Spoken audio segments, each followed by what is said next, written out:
నే ఈరోజైతే మీకు కమ్మగా, టేస్టీగా ఉండే మంచి రొయ్యల కూర చేసుకుందామండి. ఇది రైస్‌లోకి కానీ, బిర్యానీలోకి కానీ, చపాతీసు, రోటీసు ఇలా దేనిలోకైనా సరే చాలా కమ్మగా, మంచి టేస్టీగా ఉంటుంది. చాలా తక్కువ సింపుల్‌గా అయిపోయే కర్రీ అండి ఇది. తప్పకుండా ట్రై చేయండి. దీనికోసం ముందుగా శుభ్రం చేసి పెట్టుకున్న ఇవి కేజీ రొయ్యలైతే క్లీన్ చేయించిన తర్వాత కేజీ పప్పు వస్తుందండి. ఇది కేజీ రొయ్య పప్పు. దీనిలో ముందు క్లీన్ చేసేసిన తర్వాత మళ్ళీ కాస్త ఉప్పు పసుపు పట్టించుకోవాలి. ఇప్పుడు స్టవ్ మీద ప్యాన్ పెట్టుకుని దానిలో మనం ఉప్పు పసుపు పట్టించిన రొయ్యలు ఏవైతే ఉన్నాయో వాటిని వేసేసుకోవాలండి. ఇలాగా మనం ఈ రొయ్యలన్నీ వేసేసుకోవాలి. వేసుకున్న తర్వాత ఇప్పుడు ఇందులో కాస్తంత లైట్గా ఆయిల్ వేసుకోవాలి. ఆయిల్ కూడా వేసుకుంటే బాగుంటుందండి. వేసుకుని చక్కగా కలుపుకొని ఇందులో వాటర్ అనేది అంతా బయటకు వచ్చేస్తుంది. ఆ తర్వాత మళ్ళీ ఇవంతా డ్రైగా అయిపోతాయి.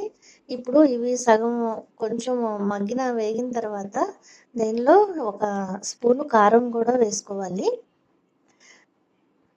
కారం కూడా వేసుకున్న తర్వాత వీటిని చక్కగా ఫ్రై చేసుకోవాలి. చూస్తున్నారు కదా, ఆ వాటర్ అంతా లాగేసింది. చక్కగా ఎలా అయిపోయినాయి చూసారా, మంచి కలర్తో ఎలా వచ్చాయో. ఇప్పుడు ఈ రొయ్యలన్నిటివి పక్కకి తీసేసుకుని అదే పాన్లో మనకి కర్రీకి సరిపడంత ఆయిల్ వేసుకుని ఇందులో ఒక దాల్చిన చెక్క, 2 లవంగాలు, 2 యాలకులు, 2 బిర్యానీ ఆకులు వేసుకోవాలండి. కొంచెం జాపత్రి ఇలా వేసుకున్న తర్వాత ఉల్లిపాయ పేస్ట్ అండి. ఇది ఒక పెద్ద సైజు ఉల్లిపాయని పేస్ట్లా చేసి, అంటే మరీ మెత్తటి పేస్ట్ ఏం కాదు, కొంచెం కచ్చాపచ్చాగా చేసుకోవాలి. అలా చేసుకుని వేగుతుండగా కొంచెం ఒక పావు టీ స్పూన్ అంతా అల్లం వెల్లుల్లి పేస్ట్ కూడా వేసుకోవాలి. ఇది ఎప్పట్లా చేసుకునే కర్రీ కాదండి. ఇది చాలా రేర్గా చేస్తారు, ఎక్కడో ఒకళ్ళే చేస్తారు. ఇది 2 టమాటాలండి, పెద్ద సైజు టమాటాలు 2 మిక్సీ పట్టి మెత్తగా మిక్సీ పట్టుకొని ఉన్న పేస్ట్ ఇది. ఇప్పుడు దీన్ని కూడా వేసుకుని బాగా కలుపుకోవాలి. పచ్చివాసన పోవాలండి, పచ్చివాసన పోయేంత వరకు వేయించుకోవాలి. ఇప్పుడు ఇది వేగుతుండగా దీంట్లో మనకు మళ్ళా కొంచెం ఉప్పు పసుపు కారం అనేది ఇందులో మన టేస్ట్కి తగ్గట్టుగా వేసుకోవాలి. ఇది కమ్మగా ఉంటేనే బాగుంటుంది కాబట్టి అంత ఎక్కువ అవసరం లేదు. ఉప్పు వేసాము, పసుపు కారం వేసాము. ఇప్పుడు జీలకర్ర పొడి వేసాను, ధనియాల పొడి వేసాను. ఇప్పుడు దీన్నంతా అడుగు పట్టకుండా బాగా వేగే వరకు వేయించుకోవాలండి. మంచిగా వేయించుకోవాలి. ఇలా చక్కగా వేయించుకున్న తర్వాత ఇప్పుడు ఈ రెసిపీలో స్పెషల్ ఏంటి అంటే, ఇప్పుడు చూడండి మీరు, దీంట్లో వేసేది ఏంటి, ఇప్పుడు కొద్దిగా గరం మసాలా కూడా వేసేసుకోండి. ఇది కూడా వేసేసుకుని ఒకసారి కలుపుకున్న తర్వాత ఇప్పుడు దీనికి మనం వేసేది ఏంటంటే కొబ్బరి పాలండి.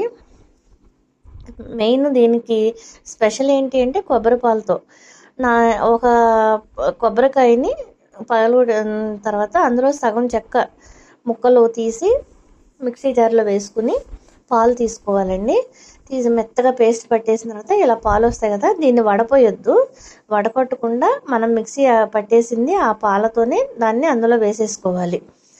వేసేసుకున్న తర్వాత ఒక నిమిషం ఆగి మనం ముందుగా ఫ్రై చేసి పెట్టుకున్న ప్రాన్స్ ఏవైతే ఉన్నాయో వీటిని కూడా ఇప్పుడు అందులో వేసేసుకుని చక్కగా కలిసినట్టుగా కలిపేసుకోవాలి. ఈ కర్రీ అంతా రెడీ అవ్వడానికి 10 నిమిషాలు లోపేనండి. 10 నిమిషాలు దాటదు అసలు టైము. ఇప్పుడు ఒకసారి ఉప్పు చెక్ చేసుకోండి. ఉప్పు సరిపోకపోతే మళ్ళీ వేసుకోండి. ఎంత అద్భుతంగా, ఎంత కమ్మగా, అసలు ఎంత బాగుంటుందో మీరు తప్పకుండా ట్రై చేయాల్సిన రెసిపీ అండి ఇది. తప్పకుండా ట్రై చేయండి, మీకు నచ్చుద్ది, ఖచ్చితంగా నచ్చుద్ది మీకు. ఇది ఎందులో అయినా మనం తినొచ్చండి, దేనికైనా కరెక్ట్గా సెట్ అయిపోతుంది. రైస్లోకి, బిర్యానీలోకి, రోటీలోకి, ఎందులోకైనా సరే. ఇప్పుడు కొద్దిగా పచ్చిమిర్చి వేసుకోండి, మీకు ఇష్టమైతే వేసుకోండి, అది కూడా వేయాలని ఏమీ లేదు. అసలు ఈ కర్రీ, ఈ ప్రాన్స్ కొబ్బరి పాలతో ఇలా చేసుకుంటే ఎంత టేస్టీగా ఉంటుందో మీరు చెప్తే మాటల్లో చెప్పలేమండి, మీరు నమ్మరు. కాబట్టి మీరు ఒకసారి తప్పకుండా ఈ రెసిపీ అనేది మీరు ట్రై చేయండి. తప్పకుండా మీ అందరికీ నచ్చుతుంది. చాలా సింపుల్గా కూడా అయిపోతుంది. నేను ఇప్పుడు మీకు డిష్ అవుట్ చేసి చూపిస్తాను. ఇది మనం కర్రీస్ తినక్కర్లేదండి, వాటి విధానం అది ఎలా ఉందనేది మనం కళ్ళతో చూసి దాని టేస్ట్ని చెప్పేయగలుగుతాము. అలాగే ఇప్పుడు ఇది ఎలా అనిపిస్తుందో మీరు చూసి మీకు బాగుంది అనిపిస్తేనే మీరు ట్రై చేయండి. అంత బాగుందండి. మీ అందరికీ